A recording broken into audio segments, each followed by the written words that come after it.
ആരോഗ്യ സ്ഥാപനത്തിൻ്റെ മതിലുകളിൽ തന്നെ എഴുതിയിട്ടുണ്ടാവും എലിപ്പനിക്കെതിരെ ജാഗ്രത പാലിക്കുക, എലിയിൽ നിന്ന് അകലം പാലിക്കുക എന്ന്. ഒരു ആരോഗ്യ സ്ഥാപനത്തിൽ തന്നെ എലി വരുന്നു എന്ന് സൂചിപ്പിക്കുന്നത് ഈ ആരോഗ്യ സംവിധാനത്തിൻ്റെ വീഴ്ചയാണ് അവരതിലൂടെ സൂചിപ്പിക്കുന്നത്. രണ്ടാമത്, ഈ വിഷയവുമായി ബന്ധപ്പെട്ട ആരോഗ്യവകുപ്പിന്റെ അന്വേഷണം തൃപ്തികരമല്ല എന്ന് കണ്ടാണ് വിജിലൻസിൽ പരാതി നൽകിയത്. ജില്ലാ ആശുപത്രിയിലേക്ക് സൗജന്യമായി ലഭിച്ചു 93 ലക്ഷത്തിന്റെ ഡിജിറ്റൽ എക്സ്റേ മെഷീൻ. അത് എലി തിന്ന് നശിച്ചിട്ട് 3 വർഷമായി ഒരു നടപടിയും ഉണ്ടായിട്ടില്ല.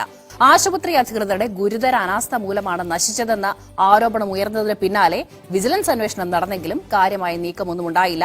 ആധുനിക സൌകര്യങ്ങളില്ലാതെ രോഗികൾ ഇന്നും വലയുകയാണ്. ഡോക്ടർ ഹാരിസ് ഹസന്റെ തുറന്നുപറച്ചിലിൽ ആരോഗ്യമേഖലയിലെ വീഴ്ചകൾ ഓരോന്നായി പുറത്തുവരുന്നുണ്ട്. 3 വർഷം മുമ്പാണ് പാലക്കാട് ജില്ലാ ആശുപത്രിയിലേക്ക് സൗജന്യമായി ഡിജിറ്റൽ എക്സ്റേ യന്ത്രം ലഭിക്കുന്നത്. 93 ലക്ഷത്തോളം വില വരുന്ന യന്ത്രം പ്രവർത്തിച്ചു തുടങ്ങും മുമ്പേ നശിച്ചു. എലി കടിച്ചു നശിപ്പിച്ചെന്നാണ് ആശുപത്രി അധികൃതർ അറിയിച്ചത്.